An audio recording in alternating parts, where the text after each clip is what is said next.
हरे कृष्णा समप्रिय सुहृत ब्रह्मण भूतान भगवान स्वयं इंद्र सार्थे कथं दैत्यान धीरे समो যথা। এখানে স্বয়ং পরীক্ষিত মহারাজকে সেই সনাতনী শিক্ষা দিচ্ছেন কি না, শ্রীহরি সর্বভূতের সহিত এবং সমভাবে সকলের তিনি রক্ষা করেন এবং দেবতা এবং দৈত্যগণকে তিনি রক্ষা করেন। তিনি প্রকারান্তরে সমস্ত দৈত্যগণকে তিনি বৈকুণ্ঠ গতি দান করেন। তাহলে সে সুখদেব গোস্বামী দেখছেন যে জীবগণের দেহের সত্য প্রকৃতি এবং ত্রিগুণের কার্য হতে রাগ দেশ জন্মায়। মানে কথাটা কি বলল, প্রত্যেকটি জীবের মধ্যে রাগ এবং দেশ এটা জন্ম নেয়। কিরকম ভাবে রাগ দেশ জন্ম নেয় না, ভালো করে বুঝতে হবে। শুধু জীবনকে বুঝতে হবে, সেই সঙ্গে সঙ্গে সমগ্র বিশ্বকে জানতে হবে। কিভাবে বিশ্বকে জানতে হবে, এই রাগ দেশ কিভাবে জন্ম নেয়। তাহলে আমাদের শরীরের মধ্যে কে কে আছে? চোখ আছে, নাক আছে, কান এবং এই পঞ্চ ইন্দ্রিয়গণ আছে, তাই তো? তাহলে এই ইন্দ্রিয়গণ যে আছে, সেই ইন্দ্রিয়গণের এক একটা দেবতা আছে। চোখের দেবতা আলাদা, নাসিকার দেবতা আলাদা, মুখের দেবতা আলাদা, কর্ণের শ্রবণ ইন্দ্রিয়ের দেবতা আলাদা, এবং এই যে পাত পানি বায়ু উপস্থ আদি যে স্পর্শ ইন্দ্রিয়গুলো আছে, জ্ঞানেন্দ্রিয়গুলো আছে, স্পর্শ ইন্দ্রিয়গুলো আছে, তাদের সব আলাদা আলাদা দেবতা আছে। এমনি এমনি তারা না। তাহলে শরীরের মধ্যেই দেবতাগুলো সবসময় বাস করছে, তবেই আমরা কোনো বস্তুর রসকে আস্বাদন করতে পারছি বা কোনো বস্তুর অনুভূতিকে লাভ করতে পারছি। আর এই দেবতাগণ যখন থাকে না, তখন সে বধির হয়ে যায়, অন্ধ হয়ে যায়। আর কি, এ তো শরীরের মধ্যে আছে। তাহলে বাইরে বহির প্রকৃতি আছে। বহির প্রকৃতিটা কি? তাহলে সেখানে ক্ষিতি অবতেজ মরুদ বম, আকাশ বাতাস জল অগ্নি এবং ফাঁকা অংশ আছে। তাহলে আকাশের দেবতা আলাদা আছে, হৃদয়। আর কি, বাতাসের দেবতা আলাদা, পবন। জলের দেবতা বসুমাতা মাটি। এই প্রকার এই পঞ্চভূতের সমস্ত দেবতা আছে। বোঝা গেল? ভারতীয় ফিলোসফিকে ভালোভাবে বুঝতে হবে, না হলে সে কোনো অর্থ করতে পারবে না। তাহলে আমার অন্তরেই দেবতাগণ আছে, বাইরেও দেবতাগণ আছে। এখন আমার মধ্যে মন আছে, বুদ্ধি আছে, এবং এই বুদ্ধি মন তথা সমস্ত শরীরকে চালাবার জন্যে একজন আছেন, তিনি হলেন জীবাত্মা। তাহলে যখন এই ইন্দ্রিয়গণ, এই সমস্ত চোখ কান নাক হাত পা দ্বারা যদি আমরা ভগবানের সেবা করি এবং ভগবানের প্রতি সমর্পণ করি আত্মা, সকাল থেকে সন্ধে পর্যন্ত ঈশ্বর কেন্দ্রিক যা কিছু কার্য করি, মানে ইচ্ছাটা থাকবে যে ভগবানের সুখ, নিজের সুখ। তখন কি হবে না, সেই ভক্তকে এই বাইরের যে প্রকৃতিতে যে দেবগণ আছে, সেই দেবগণ তারা সাহায্য করে। ওই জন্য কোথায় থেকে তার খাবার জোগাড় হয় সে সাধারণ মানুষ বলতেই পারবে না। বুঝে গেল? কেন? এই অন্তরের দেবতাগণ যদি শুদ্ধ হয়, ইন্দ্রিয়গণ শুদ্ধ হয়ে যায়। শুদ্ধ কিসে হবে? এখন শুদ্ধ কথাটা করতে গেলে বুঝতে হবে। তাহলে বস্ত্র যদি ময়লা হয়ে যায়, কাপড়, তো সেটা জল দিয়ে ধুয়ে, সাবান দিয়ে ধুয়ে নিলে আবার পরিষ্কার হবে। কাঁসার থালা যদি মলিন হয়ে যায়, তাহলে সেখানে ভালো টক জাতীয় জিনিস দিয়ে ধুইতে হবে। আর যদি কুকুর আদি তারা যদি মুখ দেয়, তাহলে কি করতে হবে না, অগ্নি সংযোগ করে ঘি দিয়ে পোড়াতে হবে, তাহলে ওটা আবার শুদ্ধ হয়ে যাবে, অগ্নি দ্বারা ওটা শোধিত হয়ে যাবে। তেমনি গঙ্গা স্নান করলে আমরা পবিত্র হই।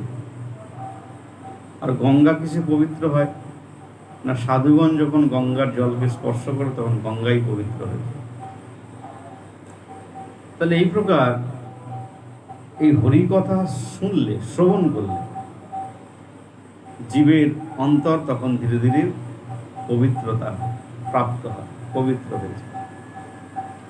কেন না, মন সবসময় জন্য বক বক করছে, কথা বলছে, হ্যাঁ, কিছু না কিছু অবলম্বন করে থাকে। তাহলে সেই মনকে যদি ভগবত চিন্তার মধ্যে দিয়ে আমরা নিয়ে যেতে পারি, যে ভগবান এই রূপ ধারণ করে এই লীলা করেছিল, আমরা কি চিন্তা করি ভগবান 21 বার পৃথিবীতে এসেছেন, হ্যাঁ, তো সেখানে মৎস্য অবতার, কুর্ম, বরাহ, ধন্বন্তরী, পরশুরাম, হ্যাঁ, দত্তাত্রেয়, এরকম ঋষভদেব রূপে এসেছেন, হ্যাঁ, তো অনন্তবার তিনি অংশ, কলা, বিভিন্ন অবতার রূপে তিনি এসেছেন। তাহলে কোন অবতারে কি লীলা করেছেন এবং সেই অবতারে তিনি কাকে কি উপদেশ দান করেছিলেন, সেই উপদেশগুলো যদি আমাদের জানা থাকে, তাহলে সংসার কিছু না। সংসার একটা অবস্থা মাত্র। অবস্থাটা কি? এটা একটা মানসিক অবস্থা। সংসার কোনো খাওয়ার জিনিস নয়, পড়ার জিনিস নয়। যখন ইন্দ্রিয়গণকে ভগবানের পাদপদ্মে সমাহিত করে কোনো জীব, তখন এই সংসার দশাটা তখন কর্পূরের মতো উবে যায়, আর থাকেই না। তখন সংসারের প্রতি প্রীতি থাকে না, যদি সত্যি সত্যি গোবিন্দের কেউ সেবা করে, ভগবানের সেবা করে। তাহলে এই যে জীবের হৃদয়ের মধ্যে ভগবান আছে আর বাইরে ভগবান আছে। বাইরে বহির প্রকৃতিতে ভগবান কি না, উপরে সূর্য চন্দ্র ভগবানের দুটো চোখ, আর বিরাট আকাশটা হলো ভগবানের বক্ষ দেশ, হৃদয়ের। আর এই পৃথিবীটা হলো ভগবানের চরণ। আর পৃথিবীতে বিভিন্ন যে নদ নদী, সেটা ভগবানের শিরা উপশিরা স্বরূপ। আর তাতে যে জল প্রবাহিত হচ্ছে, সেইটাই হলো রক্ত লসিকা স্বরূপ ভগবানের। তা এই অনন্ত যে নদ নদী, সেটা হলো নারী আদি, পাহাড় পর্বত তার অস্থি স্বরূপ পাহাড়। তাহলে যখন এই সাধনা করতে করতে তার অন্তরের যে দেবতাগণ, তারাও আনন্দ লাভ করে যে আমি সঠিক কার্য করছি। যে কার্য করলে আমাদের মনের মধ্যে, অন্তরের মধ্যে মনে হয় যে না, আমি ঠিক রাস্তায় আছি, এবং পরবর্তীকালে চিন্তা হবে না যে এই কাজটা আমার করা হলো না। সংসারের মধ্যে হাজার কাজ করলেও তখন মনে হবে কিন্তু যে এই কাজটা আমার এখনো পর্যন্ত করা হয়নি। ভগবানের এই নাম না নিলে আমি এখনো পর্যন্ত কোনো বন্দনা জানি না, কোনো স্তব জানি না, কোনো স্তুতি জানি না, কোনো গুরুবন্দনা আদি জানি না, প্রভাতী কীর্তন আদি কিছুই শিখিনি। বাদ বাকি অনন্ত সমস্ত ভগবানের বিভিন্ন অবতার কালে বিভিন্ন কথা তিনি বলেছেন, সেগুলোকে স্মরণ করা দরকার। সেসব বিষয়ে কিছু জানি না। তাহলে যেমন একটা বাড়িতে থাকতে থাকতে সেখানে একঘেয়েমি লাগে, আবার অন্য জায়গায় আমরা ঘুরে আসি, মনটা একটু ভালো লাগে। তেমনি এই সংসার যে জায়গাটা, সেই জায়গায় জীবের বেশিক্ষণ ভালো লাগে না। তো তখন মনে হয় যে না, অন্য রাজ্যে যাই। সেই রাজ্যটাই হচ্ছে এই সাধনার রাজ্য। তখন সংসার থেকে সেটা আলাদা জগতে প্রবেশ করে সে শান্তি লাভ করে, প্রশান্তি লাভ করে। আর যদি না হয় তাহলে সে জীব অস্থির হয়ে ওঠে। তাহলে এই প্রকার দুটো বিষয় যদি না আমরা বুঝতে পারি, জানতে পারি, তাহলে বহির প্রকৃতি আর হলো অন্ত প্রকৃতি, এরও ঊর্ধ্বে, এই পৃথিবীর ঊর্ধ্বে চন্দ্র আছে, সূর্য আছে এবং সপ্তর্ষি মণ্ডল আছে। এই সপ্তর্ষি যে মণ্ডল, তারা যে ধ্রুব তারা আমরা দেখতে পাই, এটা হলো ধ্রুব লোক। তাহলে এই ধ্রুব লোককে সবাই পরিক্রমা দিচ্ছে। এই সপ্তর্ষি কারা? এই সমস্ত পুলহ, পুলস্ত আদি যে 7জন ঋষি আছে, এই সিদ্ধ মহাত্মা ভগবত দ্রষ্টা স্বয়ং ধ্রুব মহারাজকে, তার রাজ্যকে সবসময় পরিক্রমা দিচ্ছে। তাহলে গ্রহ নক্ষত্র পর্যন্ত এই ভগবত বস্তুকে আরাধনা করে চলেছেন এবং তারও তদূর্ধ্বে স্বয়ং বিষ্ণু ভগবানের সেই নিবাসস্থল, সেখানে কিন্তু স্বয়ং ভগবান তার বৈকুণ্ঠপুরী, সেই বৈকুণ্ঠপুরীতে স্বয়ং ভগবান তিনি নিত্য নিবাস করেন, নিত্য সেখানে তিনি বিরাজ করেন। কখনো কারণোদ্দশায়ী, কখনো ক্ষীরোদ্দশায়ী, কখনো গর্ভোদ্দশায়ী বিষ্ণু রূপে তিনি জগতে বিভিন্ন রূপে তিনি লীলা করছেন। তো সেই জন্যে এই পুরো বিষয়টাকে বুঝতে হবে, জানতে হবে। बहुत सारे लोग यहाँ पे कथा सुनते हैं जो बिल्कुल ये हमारी बात समझ में नहीं आता है, तो उनके लिए थोड़ा सा हिंदी भी बोलना पड़ता है। जैसे देखो, राग देश आदि कैसे सृष्टि होता है। ये जो हृदय के अंदर में जब ठेस पहुंचे तब इंद्रियगण क्षुब्ध हो जाता है और राग देश पैदा हो जाता है और साधन भजन सारे सब कुछ बिगड़ जाता है। তাহলে এই ইন্দ্রিয়গণ যখন ভগবানের ভজন থেকে বিচ্যুত হয়ে যায়, তখন সংসারের মধ্যে আবদ্ধ হয়ে যায়। তাহলে সংসার কি? একটা বৈতরণী, একটা সমুদ্রের মতো আর কি সেখানে। তাহলে সংসার দশাটা কিরকম ভাবে উৎপন্ন হয়? যখন জীব ইন্দ্রিয়গণের দাস হয়ে যায়। জীব আর ভগবানের মধ্যে পার্থক্য কি? জীব হলো মায়া বশ, মায়ার দ্বারা বশীভূত হয়ে যায় জীব। আর ভগবান হলেন মায়াধীশ, মানে মায়ার ঈশ্বর। মায়া যার থেকে সৃষ্টি হয়েছে, এইটা জীব এবং ভগবানের মধ্যে পার্থক্য। তাহলে সংসারের মধ্যে মায়া, মোহ, রাগ, দেশ, হিংসা, অভিমান এবং এই সমস্ত কিছু মিলেই কিন্তু সংসার। কিন্তু ভগবানের রাজ্যে সব কিছু নেই। সেখানে যে শান্তি, আনন্দ, ভগবত স্তুতি, স্মৃতি, শ্রদ্ধায়, জ্ঞান, শিক্ষা, আরাধনা, বিদ্যাধ্যয়ন, এইগুলো সেখানে আছে। তাহলে এই প্রকার যখন ভোগে বাধার সৃষ্টি হয়, তখন ক্রোধ উৎপন্ন হয়। কি হয়? ফর্মুলা কি? যে কোনো জায়গায় যখন তুমি কোনো গরু একটা ঘাস খাচ্ছে, তাহলে তার গলা দড়ি ধরে তুমি যখন টানছো, তখন সেও খুব রেগে যাবে। তেমনি ইন্দ্রিয়গণ একটা পশু স্বরূপ আর কি।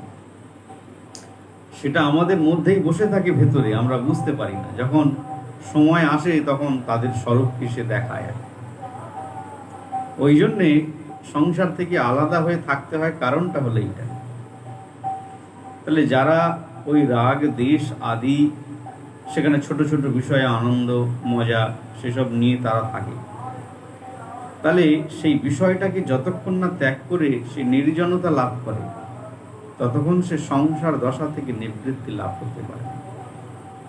এবং সে সংসার থেকে বাইরে বেরিয়ে এসে যদি সে সংসারের স্মরণ করে, সংসারের কথা চিন্তা করে, তাহলেও সে সংসার থেকে বাইরে আসতে পারে।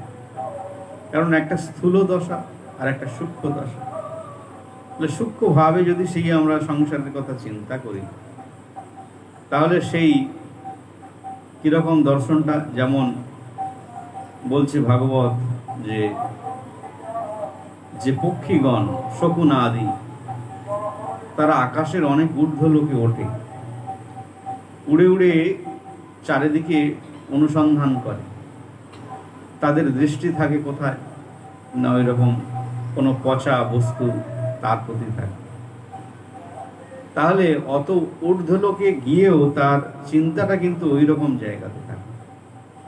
তাহলে জীব যতক্ষণ না দুরকমভাবে সে গৃহে থাক, বনে থাক, যেখানেই থাক, যদি না সত্যিকারের তার ভগবানের প্রতি প্রীতি হয়,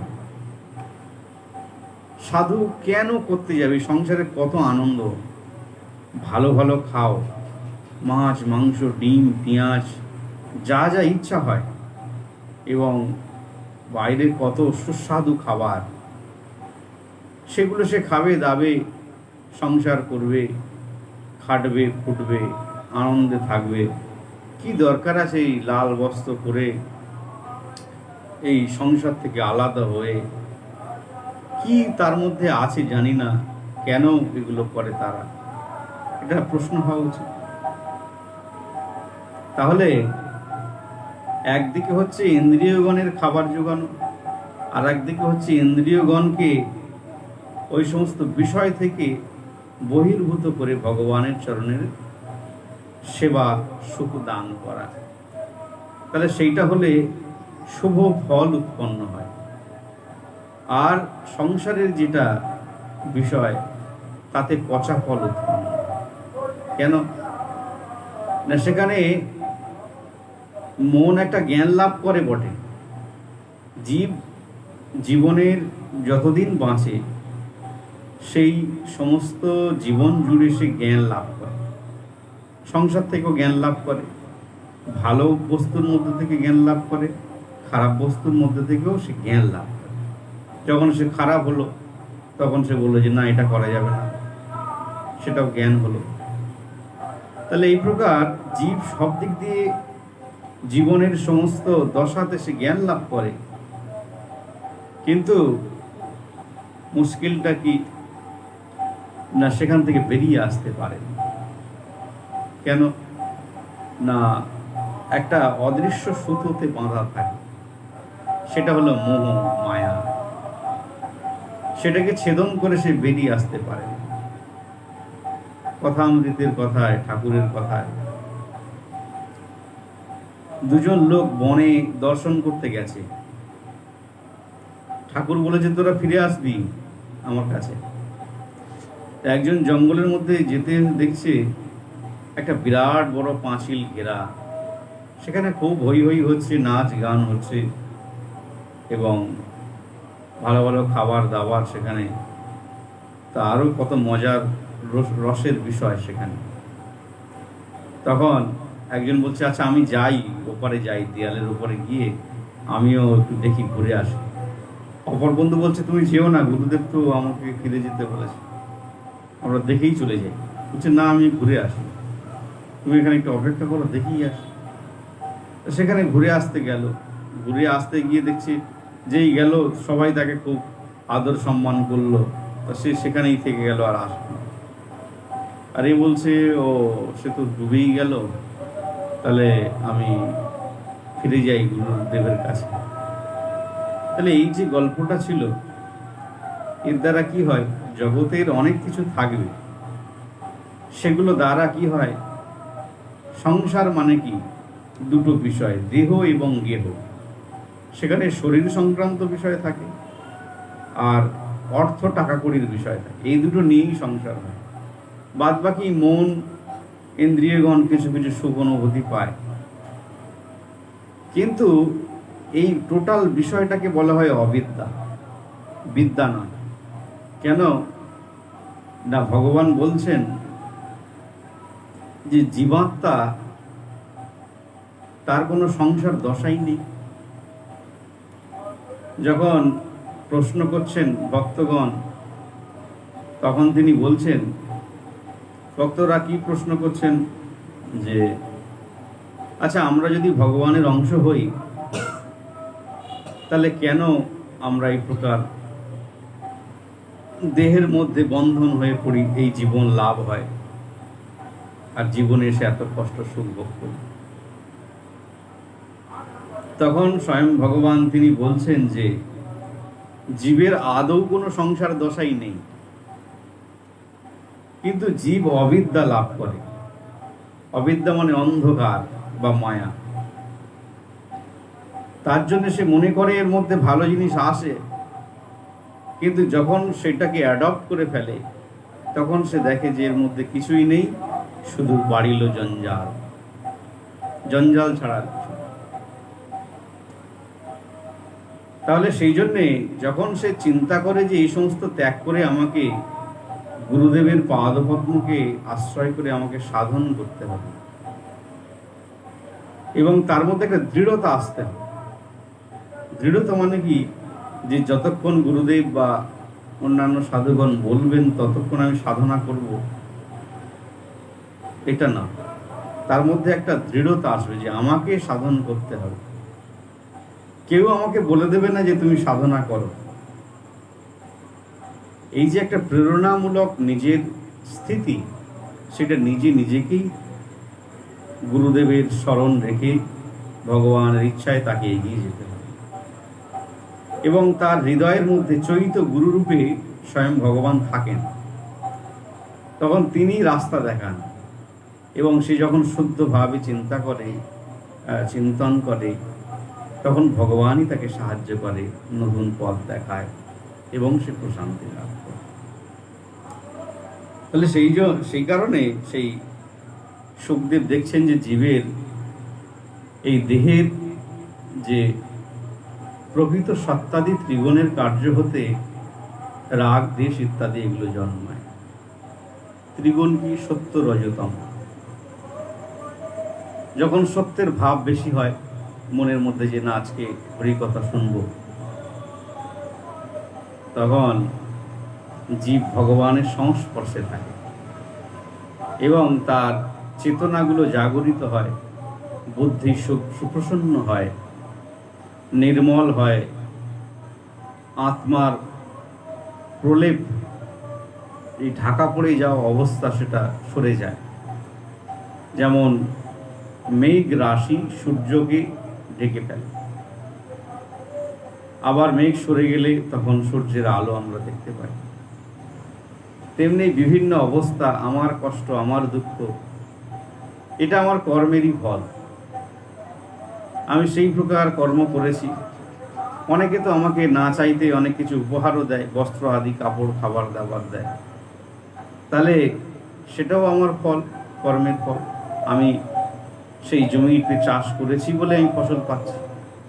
তাহলে সেটা যেমন সত্য, তেমনি দুঃখ কষ্টটাও আমাকে লাভ করতে হবে, পেতে হবে। এটা জীবনের, নালে পরিপূর্ণতা আসে না। তাহলে ভগবানের রাজ্যটা এ সমস্ত বিষয় শূন্য আর কি। তাহলে যখন রজগুণের ভাব বেশি জাগে, তখন জীব এরকম সংসার দশায় সে প্রবেশ করে। মনে হয় যে এভাবে তো আর ভাল লাগে না, এবার সংসার করব, সংসারে দুটো খেতে পাবো, যা দুটো খেটে খুঁটে আনি সেটা একটা কাজে লাগবে, এইরকম সে আশাবাদী হয়ে চিন্তা করে। কিন্তু আশাবাদী হয়ে চিন্তা করে যে না, এবার একটা সন্তান আদি হোক, যাতে আসন্নকালে আমাকে দেখবে। কিন্তু সেটাও একটা মস্ত বড় ভুল। কেন? ভুলটা কেন না, আমি যাকে নিয়ে আসছি, যদি না আমার সাধনা থাকে এবং সেই সঙ্গে ভগবানের প্রতি প্রপন্ন এবং স্মরণ যদি না থাকে, তাহলে সেই জীবাত্মাটা এসে সে উৎপাত করবে। কিন্তু যদি ভগবানের সে স্মরণ না যদি নেয়, তাহলে কি হবে না, সুসন্তান এবং শুদ্ধ জীবাত্মা এসে সেই মাতৃগর্ভকে আশ্রয় করে। যেভাবে কয়াধুর গর্ভকে আলোকিত করে দৈত্য হিরণ্যকশিপুর পিতা হলেও তার গর্ভকে আলোকিত করে এসেছিলেন প্রহ্লাদ। প্রহ্লাদ মাতৃগর্ভে বসে বসে তিনি শ্রী নারদ ঋষির কাছ থেকে হরিকথা শ্রবণ করে, সে কথাতেই আজকে আসব, তিনি ভগবত বিষয় জেনেছেন মহাভাগবতের কাছ থেকে কথা শ্রবণ করে। তাহলে এই রাগ দেশ সেই ত্রিগুণ থেকেই আসে। আর যখন আরো এই অর্থ নিয়ে টানাটানি এবং জীবন নিয়ে টানাটানি চলে আসে, জীবন সংশয় হতে বসে। এই সংসার অরণ্যের অদ্ভুত বর্ণন আছে। জীব হয়তো জলছত্রের মতো, কোথাও আমরা মন্দিরে যাচ্ছি, রাস্তায় কোনো কেউ জলযোগের ব্যবস্থা করে রাখে, যেমন মঠে যাই, রাস্তায় অনেকেই ছোলা, গুড় ইত্যাদি এগুলো জলের ব্যবস্থা রাখে। তেমনি এই সংসারে জীব সবাই একত্রিত হয় বটে, কিন্তু কারোর সঙ্গে কারোর কোনো সম্বন্ধই নেই। আর যে জীব পুত্র রূপে কন্যা রূপে আসে, যত বেলা হবে, যত বড় হবে, তার মধ্যে যে বিভিন্ন বৃত্তিগুলো থাকে, ইচ্ছাগুলো থাকে, সে তখন সেই ইচ্ছাগুলোকে পূরণ করবার জন্য সে কাজ করে। তখন পিতামাতাকে সেবা করতে হবে সেটা ভুলে যায়। তখন সে যে সংসার রচনা করেছে, সেই সংসারের দায়িত্ব সে টানতেই সে অপূর হয়ে যায়। পিতামাতাকে কেউ কেউ সুসন্তান তারাও দেখেন, পিতামাতাকে সেবা করেন। ওই জন্যে এটা আশা করা সম্পূর্ণ ভুল যে সে অসন্নকালে আমাকে দেখবে কি না দেখবে। তবুও ভারতে এরকম অনেক কালচার আছে, পিতামাতাকে সবাই সম্মান করে, কিন্তু অন্যান্য দেশে বিয়ের পরে আর কেউ পিতামাতার কাছে থাকে না। পিতামাতা আলাদা থাকবে, সে অন্য জায়গায় থাকবে। ছেলে বউয়ের সংসারে সে মানে তারা ওই বছরে একবার তাদের মাদার্স ডে হয়, মাদার্স ডে বছরে একবারে, সেই দিন পিতামাতার কাছে এসে খুব আনন্দ, খাওয়া দাওয়া যা কিছু হবে একদিনই আসে। বাদ বাকি তার সংসার, তার ছেলে মেয়ের সংসার সম্পূর্ণ আলাদা, তার চাকরি বাকরি আলাদা, তার আলাদা। সেখানে কেউ কারোর সংসারে থাকবে না, কারণ তারা জানে যে আমার সংসার সেটা আমারই ব্যক্তিগত ব্যাপার, এখানে অন্য কেউ আসবে না।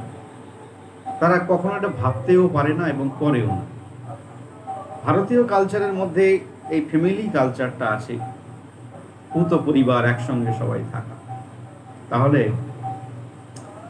এই প্রকার যখন ধন অর্থ নিয়ে টানটানি হয়, তখন তমগুণ, ঘোর তমগুণ এসে উপস্থিত হয়। তার দ্বারা জীব কেউ আত্মঘাতী হয়ে যায়, কেউ বা নিজের দেহকে ত্যাগ করে, কেউ অপরকেও শেষ করতে তার কোনো দ্বিধাবোধ হয় না। কেন না, সবাই তো মরণ ফাঁদে পড়ে রয়েছে। একদিকে এই জীবনকে কিভাবে সে রক্ষা করবে, একদিকে খাদ্য গ্রহণ না করলে শরীর চলবে না, আর একদিকে সেই খাদ্য গ্রহণ করতে গেলে অর্থের উৎস দরকার, এবং সেই অর্থের উৎস জোগাড় করতে গিয়ে তার শারীরিক মানসিক সক্ষমতার প্রয়োজন হয়। এই প্রকার সে যখন এই সংসার চক্রে আবর্তন করে, তখন কখনো তার শরীর খারাপ হয়, কখনো সে রোগের মধ্যে পড়ে, কখনো সে মনোকষ্টের মধ্যে পড়ে। এই সংসার অরণ্যে এই সমস্ত বাঘ, সিংহ আদি আর কি এরা কুম্ভীর স্বরূপ আর কি, তারা তাকে গ্রাস করতে থাকে। আর ধীরে ধীরে তার পরমায়ু ক্ষয় হয়ে আসে, শেষ হয়ে আসে, জীবনী শক্তি নষ্ট হয়ে আসে, এবং যতই সময় যায় সে দুশ্চিন্তাগ্রস্ত হয়ে পড়ে যে কিভাবে আমি এর থেকে পরিত্রাণ লাভ করব। ঠিক সেই হরিণ শিশুর মতো জঙ্গলের মধ্যে আছে, আর জঙ্গলের একদিকে ব্যায়াতির ধনুক নিয়ে রয়েছে, অন্যদিকে যাবে জল দিয়ে পালাবে, সেখানে কুমির হাঁ করে রয়েছে, আর অন্যদিকে বাঘ। এই প্রকার তার চারদিক বন্ধ হয়ে রয়েছে। তা একটাই মাত্র রাস্তা, জঙ্গলের মধ্যে আর একদিকে দাবানল অগ্নি জ্বলছে। যদি ভগবানের করুণা হয়, আকাশ থেকে বৃষ্টি আসে, তাহলে জঙ্গলের ওই অগ্নি নির্বাপিত হলে সেই পথ দিয়ে সে বেঁচে ফিরে যেতে পারে। তেমনি জীব কোন দিকে যাবে, যেদিকে যাবে তার মৃত্যু হাঁ করে রয়েছে। তাহলে একটাই হলো রাস্তা, সেটা হলো হরের নাম হরের নাম হরের নামৈব কেবলম কলো নাস্তেব নাস্তেব নাস্তেব গতিরন্যতা। আর জীবের যাওয়ার কোনো রাস্তাই নেই। তাহলে জীবকে দু জায়গায় খুঁজে পাওয়া যায়, একটা হলো সংসারে আর একটা হলো ভগবানের রাজ্যে। তাহলে ভগবানের রাজ্যে যদি জীব আশ্রয় লাভ করে তাহলে সে প্রকৃতপক্ষে শান্তি লাভ করে। তাহলে কালও তাকে বশীভূত করতে পারে না, কালও তাকে বশীভূত করতে পারে। কালটা কি? কাল হলো সময়। সেই প্রত্যেকটি সময় প্রভাতকালে উঠে সে মঙ্গল আরতি করছে, তারপর ভগবানের স্তব স্তুতি, তারপর ভগবানের সেবা, এবং তারপর অন্যান্য সমস্ত কার্য, বাইরের কাজ, সেগুলো করে আসছে। তারপরে সেই জীব তখন আবার বিশ্রাম গ্রহণ করছে, ভগবানের জন্য ভোগ রাগ করছে, এবং সন্ধ্যাকালে সন্ধ্যা আরতি আদি। এই প্রকার নিত্য নিরন্তর এই ভগবৎ চক্রের মধ্যে থাকার প্রভাবে তখন সংসার স্মৃতি পুড়ে ছাই হয়ে যাচ্ছে, আর সে সংসারের কোনো বিষয় থাকছে না। ওই জন্যে কাল এই সময় তাকে স্পর্শ করতে পারছে না। কাল অন্য কিছু নয়, কাল স্বয়ং ভগবান। তিনি আবার এই জীবের এই অবিদ্যাকে হরণ করে, এই পরমায়ুকে তিনি হরণ করে আবার নিজের ধামে নিয়ে যায়। চলো, বেশ ভালোই তো ঘুরেছো, এই দেহরূপ গাড়িতে বসে পরমায়ু নিয়েছো আর বেশ ঘুরেছো। তাহলে কি বুঝলে? আমার সেবা না করলে জীবনের কোনো নিস্তার লাভ হয় না। ওই জন্যে কাল তারই সৃষ্টি এবং তদধীন। তদধীন বলতে কি না, ভগবানের অধীন কাল। সুতরাং সেই ভগবান এ সকলের প্রকৃত দোষ এবং গুণের অতীত অবস্থায় থাকে। ভগবান সম্পূর্ণ নেপথ্যে থাকেন, এর পেছনে অবস্থান করেন, আর এই বিরাট চরাচর রাজ্যকে তিনিই পরিচালন করেন। ওই জন্যে সে বহিরঙ্গা মায়ার ত্রিগুণ থেকেই এই সমস্ত সৃষ্টি সংহার কার্য ভগবানই করতে থাকেন। তাহলে জীব যদি সুখ লাভ করতে চায়, আনন্দ লাভ করতে চায়, তাহলে ঈশ্বর প্রীতি ছাড়া আর কোনো কিছুতে সুখ নেই। আর এই রূপেই সেই নিহত দৈত্যগণের সদ্গতি লাভই হয়ে থাকে। ভগবান যে দৈত্যদেরকে বধ করেন, দৈত্যগণ প্রকারান্তরে সর্বদাই ভগবানের কিন্তু স্মরণ করেন। কেননা এই রাবণ, কুম্ভকর্ণ, কংস আদি তারা নিত্য নিরন্তর রূপে কিন্তু ভগবানের স্মরণ করে। এই বোধহয় কৃষ্ণ আসছে, এই বোধহয় কৃষ্ণ এসে আমাকে বধ করবে। তাহলে এই যে চিন্তা, সেটাও তো কৃষ্ণ চিন্তা। তাহলে শত্রুভাবে হোক, মিত্রভাবে হোক, যেভাবেই হোক না, সদা সর্বদাই ভগবানের যদি স্মরণ আমরা করি, তাহলে তার সদ্গতি লাভ হয়।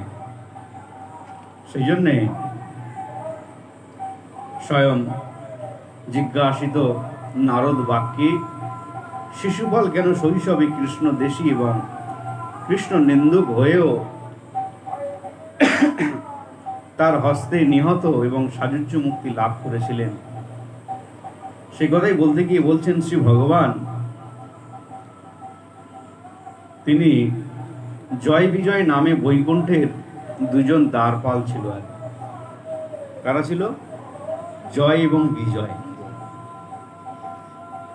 তাহলে জয় বিজয় তারা একটা ভুল কাজ করেছিল।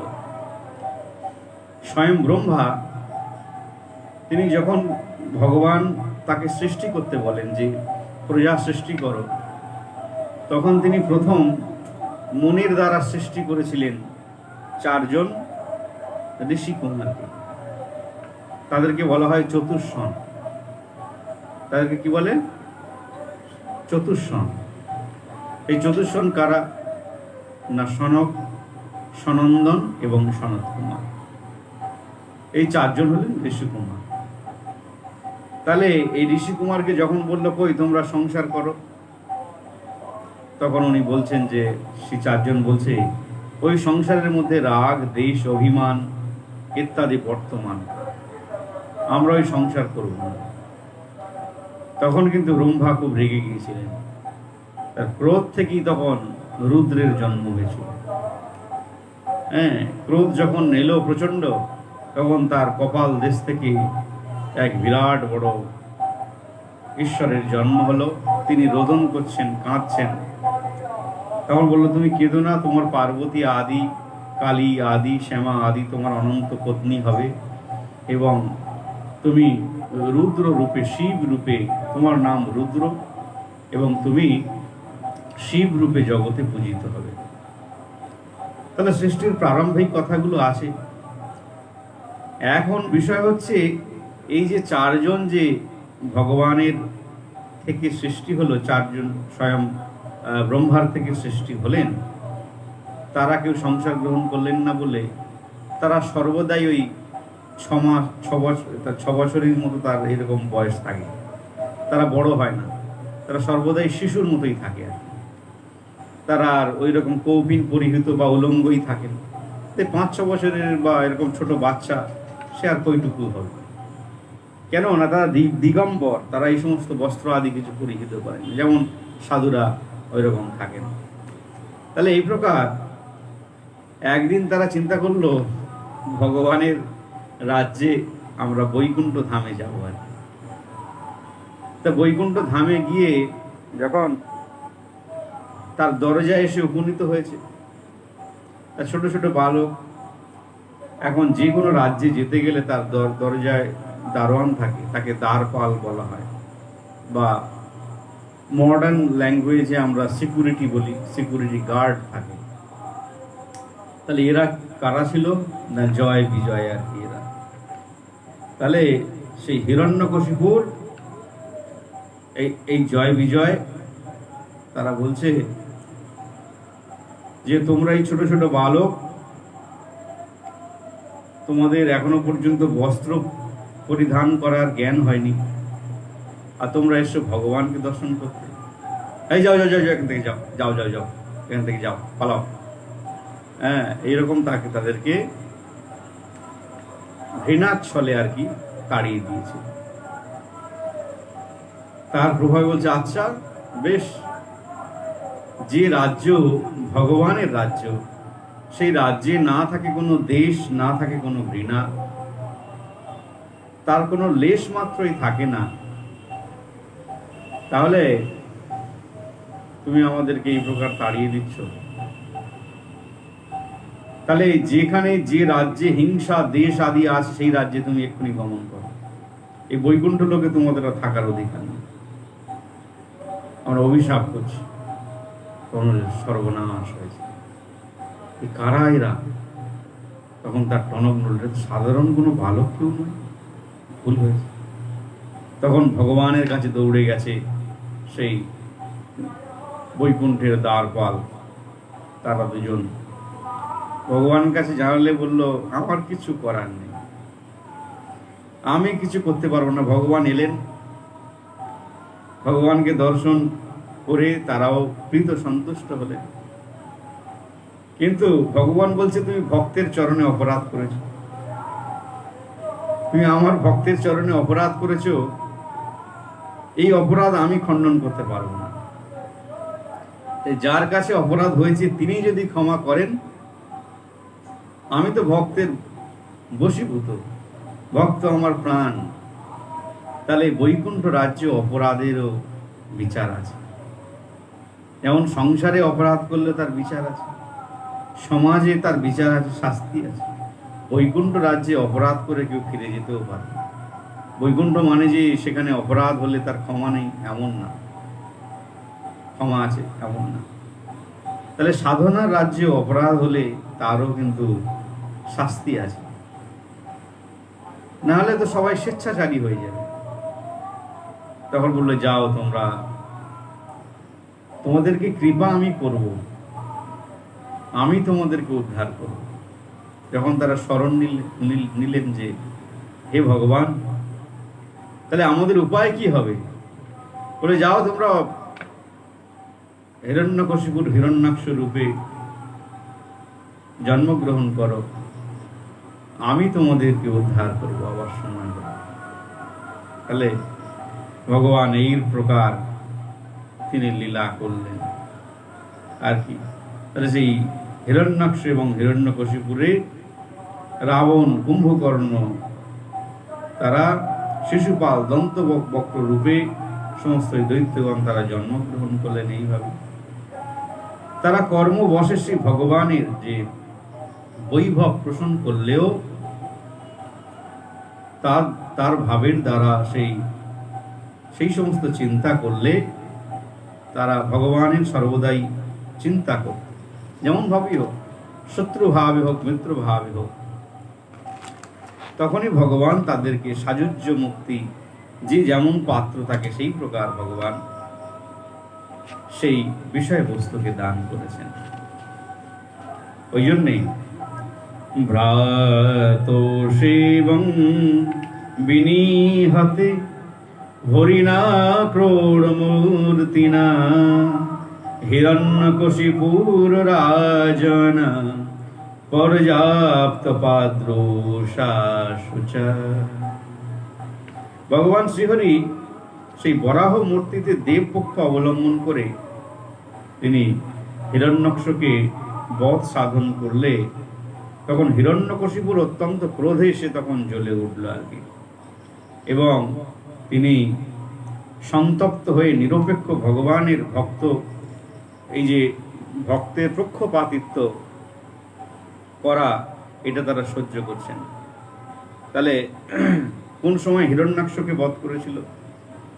যখন প্রথম কল্প ছিল, প্রথম কল্পে তখন কি হলো না, ভগবান তিনি কি করেছেন না, এই হিরণ্যাক্ষ তখন এই পৃথিবীকে জলের অনেক তলদেশে নিয়ে চলে যাচ্ছিল।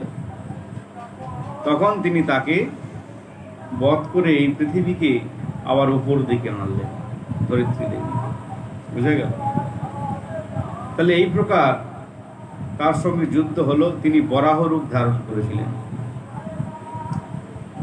যখন এই প্রকার দেবতাদের কথাতে ভগবান বিষ্ণু তিনি হিরণ্যাক্ষকে বধ করে দিলেন, তখন হিরণ্যকশিপুর প্রচণ্ড তার ক্রোধ হলো, রাগ হলো।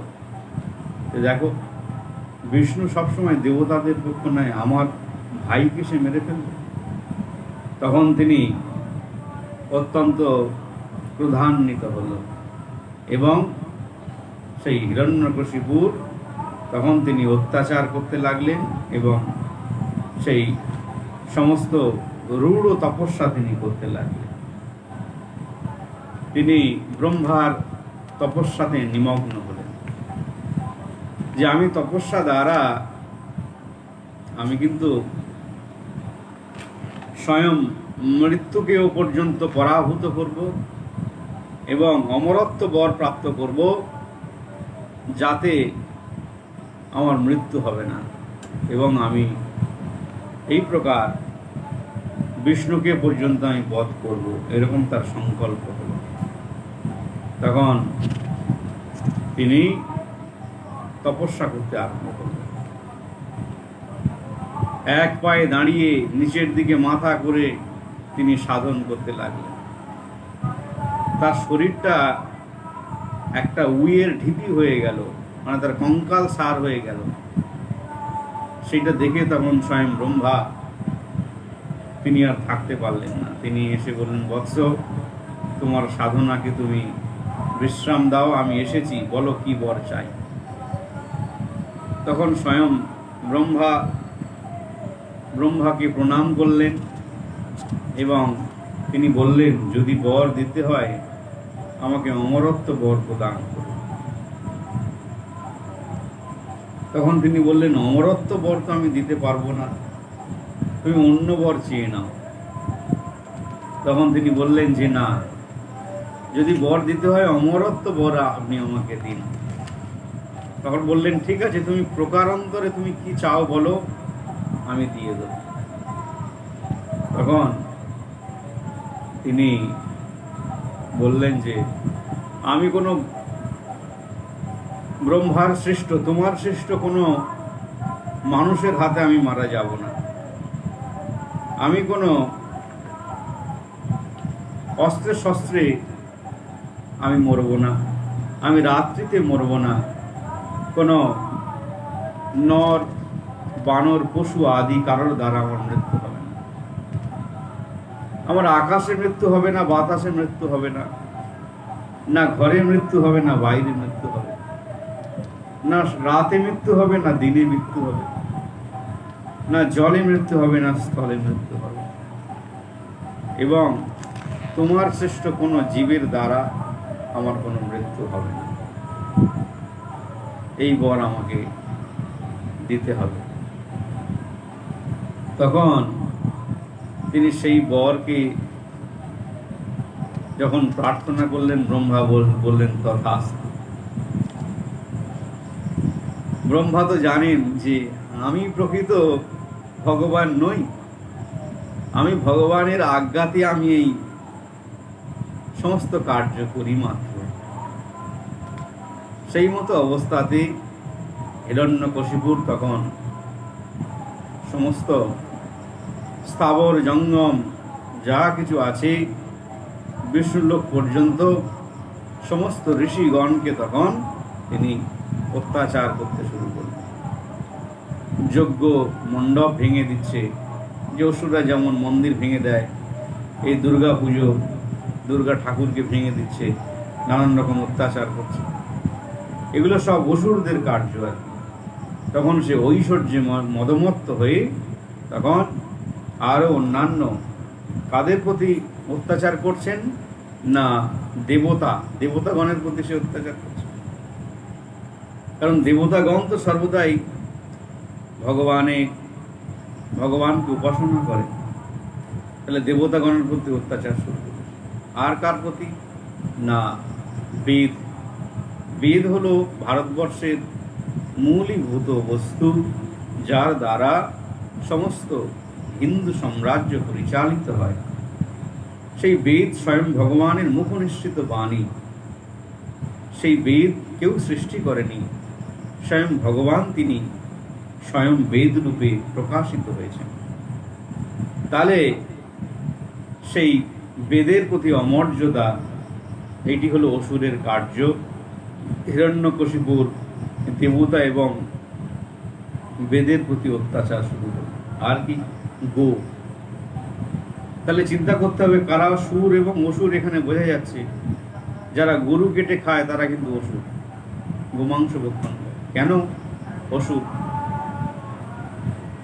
কেন না, একজন গরুটা যদি থাকে তাহলে গরুর দুগ্ধ দ্বারা আমাদের প্রাণের পুষ্টি হয় মাতৃস্বরূপ, তার সমস্ত গোবর থেকেও জ্বালানি হয়। প্রত্যেকটি বস্তু, তার লোম থেকে শুরু করে শিং থেকে চামড়া, হাড়, মাংস, সবটাই মানুষের সেবায় লাগে। তাহলে এরকম সেবা কে দান করতে পারে? একমাত্র মা ছাড়া অন্য কেউ পারে না। তাহলে ওই জন্যে ভারতীয় দর্শন শাস্ত্রে এবং হিন্দু ধর্মে গৌকে আমরা মাতা জ্ঞানে পূজা করি এবং সেই প্রকার শ্রদ্ধা করা। কিন্তু অসুরগণ সেই তার ইন্দ্রিয়ের বল বৃদ্ধির জন্য, শারীরিক সামর্থ্য এবং শক্তিশালী কার্যের জন্যে তারা এই গোকে হত্যা করে তারা নিজেদের খাবার বানায়। তাহলে এইটা হলো সম্পূর্ণ অসুরের কার্য, কোনো দেবতার কার্য নয়। কিন্তু তাহলে হিরণ্যকশিপুর এই প্রকার তিনি গো এবং বেদ, দেবতা আদি তাদের উপর অত্যাচার শুরু করছে। আর কারা না, যারা ব্রাহ্মণ। ব্রাহ্মণকে বলা হয়েছে গো ব্রাহ্মণ ধৃতায় জগদ্ধৃতায় কৃষ্ণায় গোবিন্দায় বয়ম নমঃ। তাহলে এই বিপ্রগণ তারা জগৎ সংসার থেকে নিবৃত্তি লাভ করে তারা ভগবানের ভজন করে এবং ভগবানকে ভোগ রান্ধন করে এই বৈষ্ণবগণ, বিপ্রগণ, তারা এই ব্রাহ্মণগণ, তারা শালগ্রামকে ভগবান রূপে চিন্তা করেন এবং যতক্ষণ না তার সেবা দেন ততক্ষণ পর্যন্ত তারা কোনো জলগ্রহণ করেন না এবং ভগবানের মুখ স্বরূপ তাদের বাণী দ্বারা জগৎ জীবকে নিচের 3 বর্ণকে তারা শিক্ষা দান করেন এবং ভগবানের পূজা অর্চনা আদি করেন। তাহলে সেই বিপ্রগণের প্রতি অত্যাচার শুরু করল। আর কি? সাধুগণ, যারা পরমহংস, যারা জগতের মূল রহস্যকে জ্ঞানের দ্বারা দর্শন করে তার মধ্যে ভগবান কী রূপে রয়েছেন সেইটিকে দর্শন করেন, সেই পরমহংসগণকে কিন্তু তারা অত্যাচার করতে শুরু করে। আর হিরণ্যকশিপুর ধর্ম, যেখানে ধর্ম আছে সেই ধর্মের রাজ্যে কিন্তু এই অসুরগণ চারিদিকে ঘোরাফেরা করে। ধর্ম রাজ্যে যে মনে করে যে সাধনা করব, ভজন করব, সাধন করব, তখন সেখানে এই অসুরগণ এসে উপস্থিত হয়, হাজির হয়, আর অসুরগণ নানান রকম উপদ্রব শুরু করে।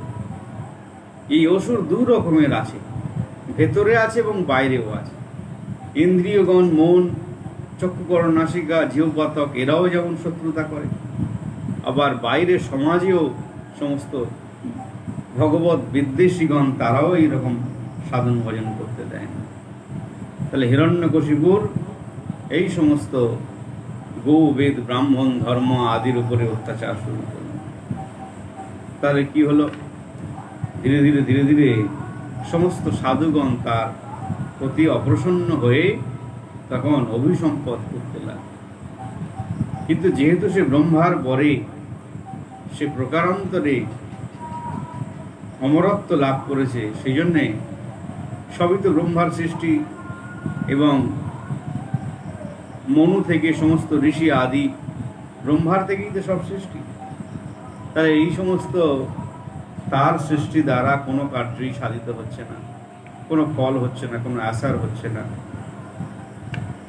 সেই মতো অবস্থাতে সমস্ত দেবগণ এবং কিন্নর, গন্ধর্বগণ সবাই চিন্তা করছে যে কি করা উচিত। তখন সবাই চিন্তা করলেন, আমাদের পরাৎপর শ্রীহরি স্বয়ং বিষ্ণু, তার কাছে যদি না আমরা যাই তাহলে কিন্তু আমাদের কোনো নিস্তার নেই। তাহলে সেই বিষয়ে বলছেন কি?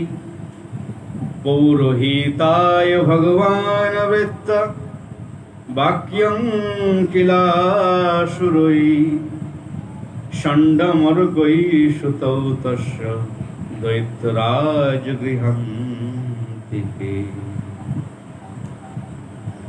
তাহলে এই প্রকার ভগবান বললেন, চিন্তা করো না, আমি ঠিক সময় ঠিক কাজই করি, তোমাদের বলবার কোনো প্রয়োজন নেই, অবকাশ নেই। তখন ইন্দ্র চিন্তা করলো যে এ তো কঠোর তপস্যায় মগ্ন আছে, তাহলে এই যদি খুব কঠোর তপস্যা করে তাহলে আমার ইন্দ্রপদ এবং আমার এই সমস্ত যে দেবকুল আছে সমস্ত সিংহাসনকে সে দখল করে নেয়। তখন তিনি চিন্তা করে সেই ইন্দ্রদেব অসুর পত্নী কয়াধুকে তখন হরণ করে নিয়ে চলে যাচ্ছে ইন্দ্রলোকে। আর হ্যাঁ, তা সেই মতো অবস্থা দেখে তখন স্বয়ং নারদ ঋষি তিনি দেখতে পেয়ে বলেন, এ তো অনর্থ হচ্ছে। কারণ নারদ হলেন তিনি সর্বজ্ঞ, ভগবান যা করেন নারদ ঋষি তিনি সবই জানতে পারেন। তখন তিনি তাকে নিবারণ করলেন আকাশ পথে, বললেন, সনাতন ভুল করছো, তুমি একে নিয়ে যেও না।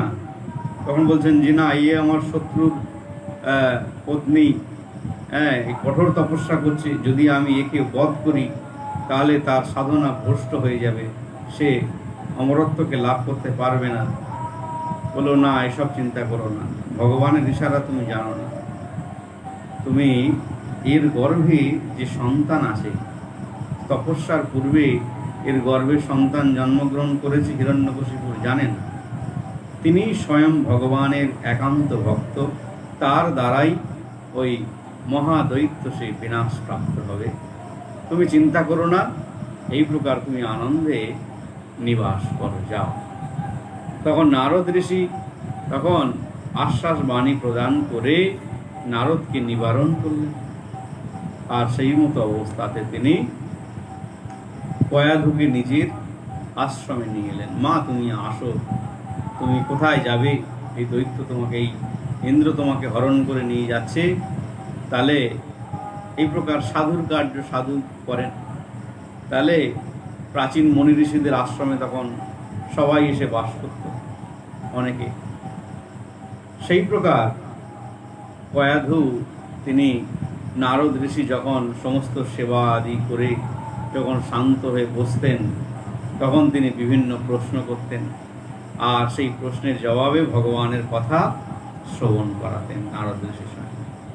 আর এই মাতৃগর্ভে বসে সেই প্রহ্লাদ, তিনিও প্রহ্লাদ মহারাজ, তিনি বসে বসে স্বয়ং মহাভাগবতের কথা তিনি শ্রবণ করেন। এখানে কিন্তু কয়েকটা বিষয় খুব স্পষ্ট, যেমন মহাভাগবত কি না, স্বয়ং নারদ এই দ্বাদশ মহাজনের মধ্যে একজন আছে। কালকে হরিকথায় বলেছিলাম, ব্রহ্মা, বলি এবং নারদ আদি যম, এরা সবাই কিন্তু ভগবত রহস্যকে জানেন, ভগবানকে জানেন। এদেরকে বলা হয় দ্বাদশ মহাজন। এরা 4 যুগ অমর, হনুমানও ভগবানকে জানেন। তাহলে এরা কখনো মরেন না, কখনো শরীর ছাড়েন না, এরা 4 যুগ অমর। আর ওই জন্য যে কোনো যজ্ঞ হলে আগে 12টা আসন দেওয়া হয়, 12টা গ্লাস দেওয়া হয়, 12টা ছোট ছোট প্রসাদ এবং তাদের ভোগ দেওয়া হয়, এবং তাদেরকে আগে আহ্বান করে ব্রাহ্মণ রূপে, বৈদিক যুগে 9 জন ব্রাহ্মণ ছিল, সেই ব্রাহ্মণকেও আহ্বান করে তবে শুভ কাজ সম্পন্ন, এমনি হয়। তাহলে সেই জন্য তারা কিন্তু এই ভগবানকে জানে। এইখানে সেই নারদ ঋষি, তিনিও তো ভগবানের অংশরূপে ভক্ত অবতার তিনি। তার শ্রীমুখ থেকে হরিকথা শ্রবণ করলে তখন জীবের এমন কার সাধ্য আছে যে সে তার সংসার দশা থেকে, তার দুঃখ দশা থেকে এবং যে কোনো অশুভ দশা থেকে শুভ না হয়ে পারে। তাহলে মৃত্যু সংকট, সেখানে সংকট রইল না।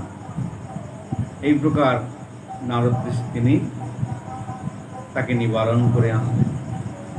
যখন তপস্যা থেকে হিরণ্যকশিপুর ফিরলেন, তখন তিনি দেখছেন যে বাহ, রাজপ্রাসাদ আলোকিত। তিনি বারবার করে ব্রহ্মাদেবকে তিনি নমন করলেন এবং মনে মনে চিন্তা করলেন, হায়, এক সময় এই রাজ্যে কোনো রকম আনন্দ ছিল না, আজকে আমি যখন অমরত্ব লাভ করেছি এবং যখন রাজ্যে ফিরেছি, এই অনিন্দ সুন্দর, এত সুকুমার, সেই সুকুমার আমার পুত্র, আমি নিজেও বিশ্বাস করতে পারছি না যে এত সুন্দর চমৎকার এই সুন্দর বালক, তার দর্শন। তখন হিরণ্যকশিপুর তাকে কোলে নিয়ে খুব আদর করলেন আর কি, এবং তার মুখচুম্বন আদি করলেন, আদর করলেন নিজ পুত্রকে কোলে নিয়ে। এই মতো অবস্থায় তিনি চিন্তা করলেন যে এর শিক্ষার প্রয়োজন আছে, কারণ রাজার পুত্র তো সে রাজা হবে। তাহলে এই প্রকার যখন তিনি চিন্তা করলেন, তখন অসুর গুরু শুক্রাচার্য এবং ষণ্ড অমর্ক নামে 2 পুত্রদ্বয়ের হস্তে তখন তাকে, প্রহ্লাদকে কি কি শিক্ষা না, দণ্ডনীতি, ভেদনীতি, শাস্ত্র ইত্যাদি সমস্তকে শিক্ষা দানের জন্য পাঠালেন। কি? সাম দাম দণ্ড ভেদ নীতি।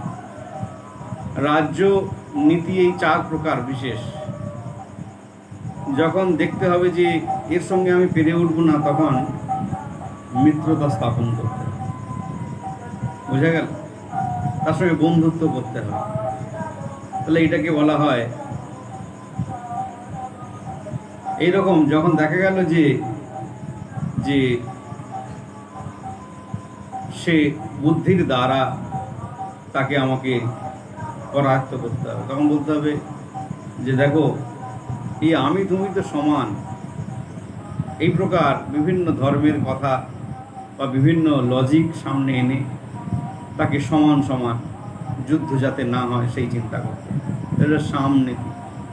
আবার যেই দেখছি যে বসে আসছে না, তখন আরও সাম্রাজ্যের অন্যান্য সমস্ত সৈন্যগণের সাহায্য নিয়ে তার প্রতি আক্রমণ করে নিজের বসে নিয়ে, এর দণ্ডনীতি। ভেদ নীতি কি? যে না, আমি যা পারি তুমি তা পারো না এবং তোমার সে ক্ষমতা নেই। এই প্রকার ভেদ নীতির দ্বারা সে রাজ্যকে জয় করা। এরকম অনন্ত কৌশল আছে। একটা রাজ্যকে পরিচালনা করতে গেলে যারা কেন্দ্রে বসে আছেন এবং যারা রাজ্যে বসে আছেন মিনিস্টার, সেই মিনিস্ট্রি থেকে বিভিন্ন কৌশল অবলম্বন করে রাজ্যকে পরিচালনা করবে। তাহলে স্বয়ং তিনি অসুর গুরু শুক্রাচার্য তার 2 পুত্রকে ষণ্ড এবং অমর্ক। ষণ্ড মানে কি? ষাঁড়। ষাঁড় মানে কি না? কামনার প্রতিমূর্তি। কারণ অসুরদের দেবতা কিভাবে ভোগ করতে হবে সেই বিদ্যা ছাড়া আর কি দেবে? সেখানে তো আর অন্য কোনো বিদ্যার কোনো বিষয় নেই, সেই বিদ্যাগুলোর কোনো প্রশ্নই আসে না। তাহলে এই প্রকার অমর্গ, সেও ওই রকম পশু। কিভাবে ভোগের বিদ্যা হবে সেই বিদ্যা তাকে শিক্ষা দেয়। প্রহ্লাদ এই সমস্ত বিষয়কে খুব ভালোভাবে শেখে এবং তিনি সমস্ত বিষয়কে সুন্দরভাবে শিক্ষা করেন। তাহলে তাদের গুরুর কাছে সেই শিক্ষা লাভ করছে। এই প্রকার একদিন স্বয়ং হিরণ্যকশিপুর সে চিন্তা করলো যে কি কি শিক্ষা লাভ করেছে দেখি। তখন পরীক্ষা নেওয়ার জন্যে ছোট পুত্রকে তখন কোলে নিয়েছে। নিয়ে তখন তিনি বলছেন যে সে পিতার সামনে তখন বালক প্রহ্লাদ তার কাছে, পিতা তখন প্রশ্ন করলো, আচ্ছা বলো তো কোন বিষয় তুমি উত্তম বলে মনে করো, কোন বিষয়টা তুমি শ্রেষ্ঠ বলে মনে করো, কোন বিষয়টা তোমার উত্তম বলে মনে হয়। তখন স্বয়ং প্রহ্লাদ তিনি বলছেন, অহং মমাভিনিবেশযুক্তং বুদ্ধি সম্পন্ন। তাহলে তিনি বলছেন, আমি শ্রেষ্ঠ বলে মনে করি না হরি ভজন একমাত্র শ্রেষ্ঠ। জীবের একমাত্র কৃত্য হচ্ছে ভগবানের ভজনা করা, এইটিকে আমি শ্রেষ্ঠ বলে মনে করি। তাহলে এই প্রকার সেই বিষ্ণুর কথা যখন শ্রবণ করেছে, তখন বিষ্ণু ভক্তির কথা যখন শ্রবণ করেছে, তখন হিরণ্যকশিপুর অত্যন্ত ক্রোধান্বিত হলেন। তখন বলেন, এই ছোট্ট বালককে কে শিক্ষা দিয়েছে? ডাকো ডাকো, ষণ্ড অমর্ককে ডাকো, সে গুরুকে ডাকো। তখন গুরুকে যখন জিজ্ঞেস করে, তখন বলে, হে প্রভু, আমরা কখনো আপনার শত্রুর কোনো রকম শিক্ষা দিই না এবং তার নামও পর্যন্ত উচ্চারণ করি না, কিন্তু জানি না এই বালক কোত্থেকে শিক্ষা লাভ করেছে, আপনি তাদেরকে জিজ্ঞেস করুন। তখন বললো, না গুরু আমাকে তো শেখায়নি। কিভাবে শিখলে? এরকম বললো, আমি আপনা থেকেই শিখেছি। তুমি আপনা থেকে শিখেছো? এটা হয়। তখন হিরণ্যকশিপুর মনে করলো যে এ বালক হয়তো কোনো সাধু চলার পথে এসে তার বুদ্ধিকে ভ্রষ্ট করে দিয়েছে এবং এরকম হয়তো বুঝিয়েছে। এরকম সে চিন্তা করে বলল, যাও যাও, আবার ভালো করে শিক্ষা গ্রহণ করো এবং উত্তম শিক্ষা লাভ করো। তখন এই সমস্ত বিষয় অবলম্বন করে তখন আবার গুরুর গৃহে তারা গমন করলেন তারা। তাহলে সেখানে গিয়ে এই সাম দাম দণ্ড ভেদ নীতি শেখে। আর প্রহ্লাদ খুব সুন্দরভাবে সে ধর্মশাস্ত্র আদি সবকিছু পাঠ করে। তা একদিন দুজন গুরু সেখানে ছিল না, বলছে শোনো, প্রহ্লাদ খুব সুশীল বালক, সে সবকিছু সুন্দরভাবে শেখে, তাহলে আজকে প্রহ্লাদ তোমাদের ক্লাস নেবে, কিন্তু আমার অবর্তমানে প্রহ্লাদই শেখাবে। তখন গুরুদেব তাদের অন্য কোনো কার্যে গমন করলে তখন বলছে শোনো, হরিভজনই মানব জীবনের একমাত্র শিক্ষা। বলি সর্বনাশ করেছে, এই কথা যদি তোমার পিতা কখনো শোনে তাহলে আমাদের গদ্দান নেবে, আমাদের শিরচ্ছেদ করবে, আর তোমাকেও তো করবে। তুমি কেন এই বিষ্ণুর নাম নিলে এবং কেন এই কথা বলছো? বলে শোনো শোনো ভাই, শোনো। বলো দেখো, আমাদের বিষ্ণুর নাম নিয়ে কি লাভ হবে? তুমি তো রাজার পুত্র, তুমি তো রাজার সিংহাসনে বসবে, কিন্তু আমরা তো অসুর বালক, আমাদের খাটতে হবে, কাজ করতে হবে, তার দ্বারা আমরা কিছু হয়তো উপার্জন করতে পারি। তখন বললো শোনো, জন্মের পর মুহূর্তে 5টা জিনিস জীব এমনি এমনি লাভ করে। সেটা কি না? জন্ম, মৃত্যু আর পরমায়ু, 3টে হলো। আর কি? বিদ্যা এবং অর্থ। যে যেমন গরিব হোক না কেন, তার কাছে কিছু না কিছু অর্থ থাকে, আর অর্থ না থাকলে বিদ্যা আছে। এই বিদ্যাটাকে যদি চালাভাঙা করে, যদি সেইটাকে খাটায়, তাহলে তার থেকে অর্থ উৎপন্ন। কেউ অন্ধ, কিছু দেখতে পায় না, তবুও সে তার গান টান গিয়ে সে জীবিকা অর্জন করে। তাহলে তার পরমায়ু থাকে, জন্ম মৃত্যু থাকে, অর্থ থাকে, সেই সঙ্গে তার কিছু বিদ্যাও থাকে। তাহলে অর্থের যখন ভগবান জন্মের পর মুহূর্তেই 5টা জিনিস দিয়েই দিচ্ছে সব জীবকে, তাহলে তুমি বৃথা কেন চেষ্টা করবে অর্থ ইনকামের জন্যে? কেন বা চিন্তা করবে বাঁচার জন্যে? কেন বা মরার জন্য চিন্তা করবে? ইচ্ছা হলেই তো ভগবান আপনার থেকেই নিয়ে নেবে, করবে। তাহলে তোমার কাজ হবে শুধু হরিভজন করা। তাহলে যার এই সমস্ত বিষয়, তাকে যদি তুমি সন্তুষ্ট করতে পারো, তাহলে এই জীবন ধন্য হবে। তখন অসুর বালকগণ তারা বলে, হ্যাঁ তুমি তো ঠিক বলেছ, কিন্তু এইগুলো তোমার পিতার রাজ্যে বাস করলে এগুলো তো চলবে না। এই প্রকার সে শিক্ষা লাভ করে যতবার তাকে জিজ্ঞাসা করে, সে সেই কথাই বলে যে একমাত্র ভগবানের ভক্তি হলো সর্বোত্তম। সেই শিক্ষা ছাড়া সে আর অন্য কিছু বলে না, অন্য কিছু করে না। তো সেই মতো অবস্থায় তখন সেই বিরাট প্রধান্বিত হয়ে হিরণ্যকশিপুর তখন চিন্তা করলেন যে এ আমার শত্রু, স্বয়ং বিষ্ণুর কথা বলে, শোনো, এ আমার পুত্র হলে কি হবে? একে আর এই প্রকার বাঁচিয়ে রাখা সম্ভব নয়। যদি আমি রাজা আমার পুত্র বলে তাকে ছেড়ে দিই, তাহলে কিন্তু আর হবে না। তাহলে অন্যান্য প্রজাবর্গ তারা আঙুল তুলে আমাকে বলবে যে আপনার পুত্র তো বিষ্ণুর ভক্ত এবং বিষ্ণুর নাম গ্রহণ করে, আপনি তো কই তাকে শাস্তি দেন না। যেমনভাবে ভরত মহারাজার কথাতে সেখানে তিনি সেই কথাই বলেছিলেন যে রোগটা যখন শুরু হয় সঙ্গে সঙ্গে চিকিৎসা করতে হয়, পরে সেই রোগ যখন বেড়ে যায় তখন আর সেই রোগকে নিরাময় করা অত্যন্ত কঠিন হয়ে ওঠে। তেমনি একই রকম অসুরের বুদ্ধি, সেও সেই কথা চিন্তা করলেন যে ছেলেকে তখন আর বাঁচিয়ে রাখা যাবে। সেই জন্য তখন তিনি নৃশংস নির্দয় এই প্রকার তিনি সিদ্ধান্ত নিলেন যে একে তোমরা বধ করো, কিভাবে একে শেষ করা যায় দেখো। তখন তারা কি করলেন না, সেই প্রহ্লাদকে তখন সে কাল কুঠিরের মধ্যে বন্ধ করে রাখল এবং তাকে বিষ পান করে মারবার চেষ্টা করল, কিন্তু প্রহ্লাদ তাতেও তার মৃত্যু হলো না।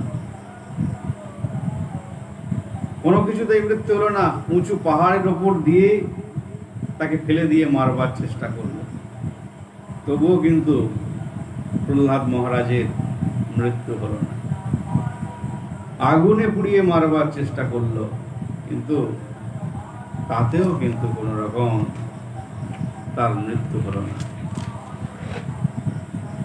সমস্ত বিরাট বড় হাতির তলায় ফেলে তাকে পদপিষ্ট করে মারবার চেষ্টা করলো, কিন্তু তাতেও প্রহ্লাদ মহারাজের মৃত্যু হলো না। পাহাড়ের উপর থেকে ফেলে দিলে স্বয়ং নিচে বিষ্ণু কোলে করে তাকে ধরে নিল, তাতেও তার মৃত্যু হলো। তাহলে এই যে কোনোভাবে হিরণ্যকশিপুরের দ্বারা তার মৃত্যু হচ্ছে না, সেই মতো অবস্থাতেই তখন চিন্তায় পড়ে গেলেন, ভয়ে ভীত সন্ত্রস্ত হয়ে গেলেন যে কিভাবে যে কে মারা যায় আমার শত্রুকে। তখন চিন্তা করতে লাগলেন, সেই মতো অবস্থায় আরো তাকে কঠোর যন্ত্রণা দিতে শুরু করল, যে বিষাক্ত সর্পদংশন দ্বারা যদি তার মৃত্যু হয় সেইটি চেষ্টা করলেন। আর নিন্দনীয় সমস্ত কার্য করতে লাগলেন। তিনি এই প্রকার যখন পাপের 16 কলা পূর্ণ হয়ে গেল, তখন বলল, আচ্ছা তুমি বলছো যে জগতের সর্বত্রই ভগবান আছে, সত্যিই তো বাস্তবে অণু পরমাণু সর্বত্রই ভগবান। এমন কোন জায়গা আছে যেখানে ভগবান নেই? জীবের অভ্যন্তরে রয়েছে, ছোট ছোট অণু পরমাণুর মধ্যে রয়েছে গাছপালা, পশু পাখি, কীট পতঙ্গ, এবং বড় বস্তির মধ্যে যিনি আছেন, আবার ছোট্ট পিপিলিকার মধ্যেও তিনি রয়েছেন। তাহলে সর্বত্রই যে তিনি বিরাজ করেন এইটাকে বিশ্বাস করতে, বিশ্বাসে মিলায় বস্তু তর্কে প্রভু। তা যদি আমরা বিশ্বাস করি, বলা হয়েছে বিগ্রহ নও তুমি সাক্ষাৎ ব্রজেন্দ্র নন্দন। আর কি বলা হয়েছে? ঈশ্বর পরম কৃষ্ণ সচ্চিদানন্দ বিগ্রহ, অনাদির আদি গোবিন্দ সর্বকারণ কারণ। এই যে বিগ্রহ আমরা যখন সাধারণভাবে দর্শন করি তখন মনে হয় যে আরে এটা তো পাথরের, এটা কাঠের বা অন্যান্য বস্তু দ্বারা তৈরি, শিল্পী তৈরি করেছে, তাকে আর কি প্রণাম করব। এইরকম দর্শনে, এরকম চিন্তা ভাবনাতে কখনো ভগবত দর্শন, কখনো ইষ্ট দর্শন হয় না, কখনো পরমাত্মা দর্শন হয় না, পরাৎপর শিহরি দর্শন হয় না। কেন না? ঈশ্বর পরম কৃষ্ণ যখন ঋষিগণ মন্ত্রপুত বেদমন্ত্রের দ্বারা তার প্রাণ প্রতিষ্ঠা করেন, তখন সেই বিগ্রহের মধ্যে প্রাণ এসে উপস্থিত হয়। তিনি জগৎ কল্যাণ মূর্তি রূপে তিনি জগতে সর্বদাই তিনি কৃপা করেন। ওই জন্য তার বিগ্রহ দর্শনে সর্বদাই আনন্দ হয়। তার আনন্দময় মূর্তি এবং রাধা বামে, সেইটি হলো জীবের সর্বোত্তম দর্শন। তাদের দর্শনের অনুভূতি প্রকাশিত হয় এবং সে আনন্দে আত্মহারা হয়ে যায়। তার ভোগ আদি লাভ করে, প্রসাদ লাভ করে জীব এই সংসার সমুদ্র থেকে সহজে সে তিরোহিত হতে পারে। তো এই প্রকার যখন বলছে প্রাসাদের মধ্যে যে এই স্তম্ভের মধ্যে কি তোমার ভগবান আছে, তখন বলছে হ্যাঁ পিত, এই স্তম্ভের মধ্যেও ভগবান আছেন। বলছে ঠিক আছে, তোমার এই স্তম্ভের মধ্যে যদি ভগবান থাকে, আমি আমার এই গদার প্রহারে এক্ষুনি চূর্ণ বিচূর্ণ করে দিচ্ছি, দেখি তোমার বিষ্ণু কোথায়। তখন প্রচন্ড গদার প্রহারে যখন সেই স্তম্ভে আঘাত করেছেন, তখন সেই স্তম্ভের মধ্যে হতে ভগবান নৃসিংহ রূপ ধারণ করে তিনি প্রকাশিত হলেন। নিতাই গৌর প্রেমানন্দে হরি হরি। তাহলে তাকে দর্শন করে হিরণ্যকশিপুর চিন্তা করছে, আরে বাবা, ইয়ে আবার কেমন জীব, বিরাট বড় শক্তি ধারণ। তখন নিজের শারীরিক শক্তি তখন প্রয়োগ করছে। ভগবানের নৃসিংহদেবের সঙ্গে তখন হিরণ্যকশিপুরের যুদ্ধ আরম্ভ হচ্ছে। যে দেখো, পারস্পরিক খুব গদা যুদ্ধ হচ্ছে এবং ভগবান তো একটু খেলাচ্ছেন তাকে। ভগবানের কাছে হিরণ্যকশিপুরকে মারতে আর কতক্ষণ সময় লাগে। তখন যুদ্ধ হতে হতে এরকম চৌকাটে দরজার সামনে এনে তাকে ফেলেছে, আর তিনি বসেছেন সিংহাসনে বসে, আর নিজের উরুর ওপরে তাকে শয়ন করিয়েছে। আর এইবার তার নখ দিয়ে তখন বলছে, দেখো, শোনো, বলছে ব্রহ্মা তো আমাকে বর দিয়েছিল, তাহলে আমরা জানি যে জগতের লোক মিথ্যা কথা বলে, এটা আমরা জানি, কিন্তু দেখছি এ তো স্বয়ং ব্রহ্মাও মিথ্যা কথা বলে, স্বয়ং ব্রহ্মাও সেও সত্যের পথে চলে না। তো কেন? বলে, তিনি তো আমাকে বর দিয়েছিলেন। সেই বর হচ্ছে, আমি অস্ত্রে মরবো না, শস্ত্রে মরবো না। বললেই আমার হাতে বড় নখ দেখতে পাচ্ছ, এটা অস্ত্র না শস্ত্র? এটা না কোনো অস্ত্র না কোনো শস্ত্র, এটা তো নখ। বলো, দিনেও মরবো না, রাতে মরবো না। বলে, এই সময়টা দেখো, এই সময় তো সন্ধ্যাবেলা, সন্ধ্যাবেলা না দিন না রাত, এটাকে বলা হয় সন্ধিস্থল। ওই জন্যে শঙ্খধ্বনি করে তাকে রাত্রিকে সম্বর্ধনা করা হয় এবং ভগবানকে আরাধনা করা হয়। সেই সময় পাপ এসে অবস্থান করে, সূর্যের আলো থাকে না, তারপরে রোগ জীবাণু এই পৃথিবী মণ্ডলের উপরে ঘুরতে থাকে। ওই জন্য এই শঙ্খের ধ্বনি দ্বারা, পূজা অর্চন দ্বারা ভগবানের, তখন জীবগণ ভগবানের প্রতি আশ্রয় লাভ করে, স্তব স্তুতি করে। এটি হলো সন্ধ্যা বন্দন আদি করলে সেই জীবের কল্যাণ হয়।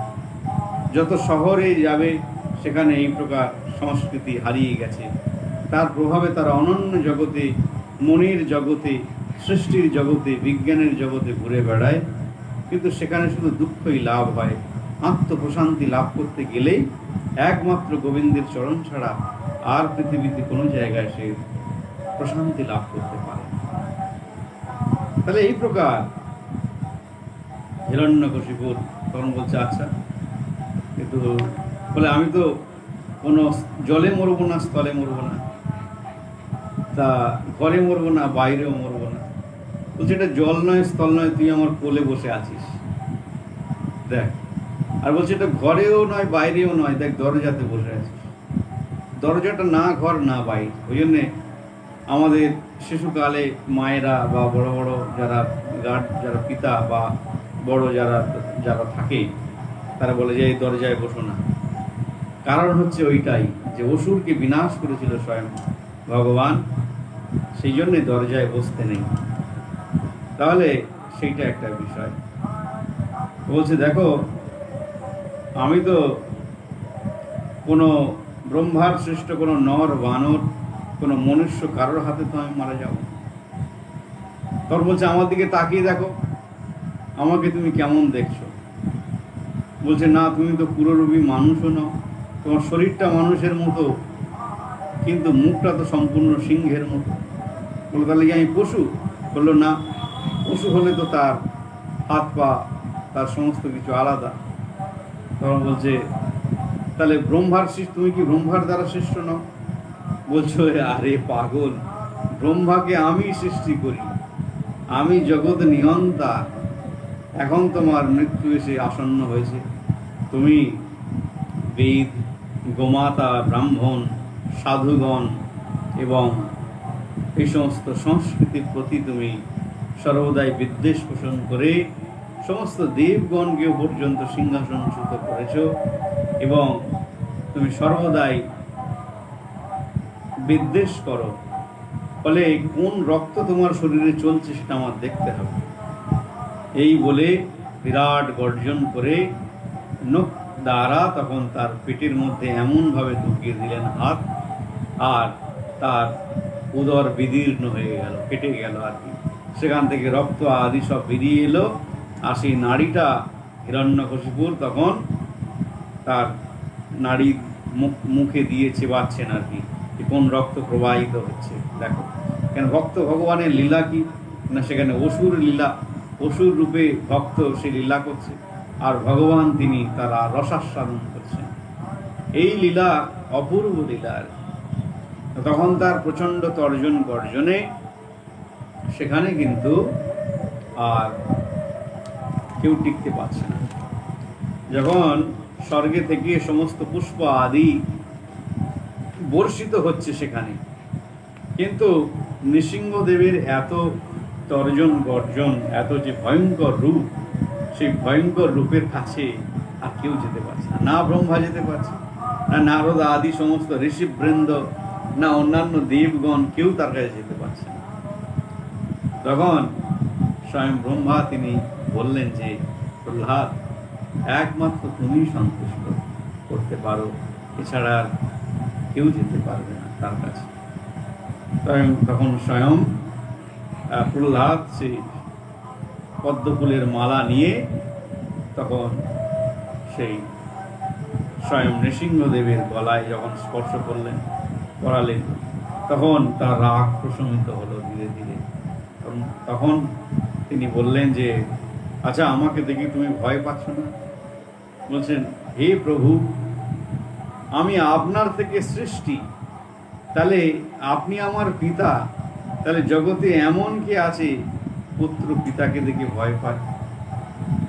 বরং আপনাকে দর্শন করে আমার আনন্দ হচ্ছে প্রভু, এবং আপনি এই যে অসুর বর্জ্য এবং সর্বদাই তিনি আমার পিতা হলেও তাকে আপনি বধ করে এই সমস্ত দেবগণ ঋষিগণকে আপনি রক্ষা করেছেন। এই প্রকার সেই হিরণ্যকশিপুর তাকে স্বয়ং ভগবান নিজ ধামে তাকে নিয়ে গেলেন। সেই জন্যে স্বয়ং ভগবান ঋষিকেশ প্রহ্লাদকে তিনি কিন্তু বর দান করেছিলেন। বলো তুমি কি বর নিতে চাও? তখন তিনি বললেন যে হে প্রভু, এই জগতে আমি নিবাস করে যেন আমি তোমার ভক্ত হতে পারি জন্ম জন্মান্তরে, যেখানেই আমি জন্মগ্রহণ করি না কেন, যেন তোমার ভক্ত, তোমার সেবা ছাড়া আমি যেন অন্য কিছু চাই না। জগৎ জীব তারা তোমাকে বাদ দিয়ে আর জগতে অন্য জায়গায় অন্য বস্তুর মধ্যে তারা সুখ খুঁজতে চায়, কিন্তু সেখানে তারা ব্যর্থ হয়। তাহলে জগতের কোনো বস্তু আমার প্রয়োজন নেই। ওই জন্যে একমাত্র যেন তোমার পাদপদ্মে আমার শ্রদ্ধা ভক্তি থাকে, এবং যেন তোমার চরণে আমার মতি থাকে। সেই জন্যে তারপরে প্রহ্লাদ মহারাজ তিনি ভগবানের প্রিয় পাত্র হয়ে অনন্ত স্তব স্তুতি করলেন, তাতে ভগবান প্রীত সন্তুষ্ট হলেন। ওই জন্যে নৃসিংহদেবের যে মন্ত্র, সেই নৃসিংহ কবচ, এই নৃসিংহ কবচ যদি আমরা কণ্ঠে ধারণ করি, তাহলে কিন্তু অনন্ত অনন্ত বাধা বিঘ্ন আর কোনো কিছুই তাকে স্পর্শ করতে পারে। নৃসিংহ কবচ অনেকেই গ্রহণ করেছেন, আপনারাও যারা অনলাইনে কথা শুনছেন, আমি দেখতে পাচ্ছি টাটা জামশেদপুর থেকে শুনছেন, এবং উত্তর 24 পরগনা থেকে শুনছেন, এবং কলকাতার অনেক দূর থেকে আপনারা শুনছেন। আমি নাম বলছি না, সবাইকে দেখতে পাচ্ছি। এবং অনেকেই রয়েছেন, সবাইকে আমি হার্দিক অভিনন্দন জানাই। এবং শিষ্য পরম্পরাতে অনেকেই রয়েছেন। এই প্রকার ভগবানের কথা কীর্তন এবং সেই নৃসিংহ কবচ যদি কণ্ঠে ধারণ করা হয়, তাকে বলা হয় ত্রৈলোক্য বিজয়ী কবচ। সেই কবচের দ্বারা জীব প্রশান্তি লাভ করে এবং এই ভব সমুদ্র থেকে সহজেই সে পরিত্রাণ লাভ করতে পারে। এই প্রকার স্বয়ং ভগবান তিনি নিজের হাতে তার নিজের দ্বারপালকে আবার সেই বৈকুণ্ঠ রাজ্যে প্রেরণ করলেন। তাহলে জগতে এরকম অনন্ত লীলা আমরা দর্শন করি। একমাত্র পূজ্য হলেন ভগবান, এবং ভগবানের এই বীর্যবতী হরিকথা শ্রবণের মধ্যে দিয়ে আমরা সংসারে পবিত্রতা লাভ করতে পারি এবং এই ভব সমুদ্র থেকে উত্তীর্ণ হতে পারি। আজ হরিকথা এই পর্যন্তই। আপনারা যারা এতক্ষণ ধরে সঙ্গে আছেন, সবাইকে আমি শ্রদ্ধা এবং অভিনন্দন জ্ঞাপন করি। এবং পরিশেষে ওম বিষ্ণুপাদ পরিব্রাজক আচার্য অষ্টোত্তর শতশ্রী শ্রী শ্রীমৎ স্বামী গোপানন্দ বনদেব গোস্বামী শিল গুরু মহারাজের আতুল চরণ বন্দনা করে আমি হরিকথা এখানেই বিশ্রাম দিচ্ছি। আগামীকাল সপ্তম স্কন্ধের কথা আমরা শ্রবণ করব। যদিও এরপরে ব্রাহ্মণ ধর্ম এবং চতুর্থ আশ্রমের যে ধর্ম, সেই সমস্ত বিষয়ে অনেক বর্ণন আছে। এবং সপ্তম স্কন্ধে আমরা গজেন্দ্র মোক্ষ লীলা সামনের দিন শ্রবণ করব। বাঞ্ছাকল্পতরুভ্যশ্চ কৃপা সিন্ধুদেব চ পতিতানাং পাবনেভ্যো বৈষ্ণবেভ্যো নমো নমঃ। আপনারা কিন্তু সবাই এই প্রকার অনলাইনে শ্রবণ করবেন। আর s.v.জগদীশজি আমার ইউটিউব চ্যানেলে এই কথা সবাই শুনতে পারবেন। s.v.জগদীশজি এই চ্যানেল আপনারা সাবস্ক্রাইব করবেন এবং এই কথা সেখানেই ডালা হবে। এবং আপনাদের যখন খুশি, কেউ টিভিতে চালাতে পারেন, যেভাবে হোক আপনারা সর্বদাই এই কথা শ্রবণ করতে পারবেন। অবশ্যই চ্যানেলটিকে সাবস্ক্রাইব করলে তাহলে আমরা এই প্রকার সবাই হরিকথা কীর্তনের মধ্যে দিয়ে এগিয়ে যেতে পারবো। হরে কৃষ্ণ। সবাই ভালো থাকবেন এবং ভগবানের ভজন করুন, প্রকৃত আনন্দ লাভ করবেন, এইটি আশা করি।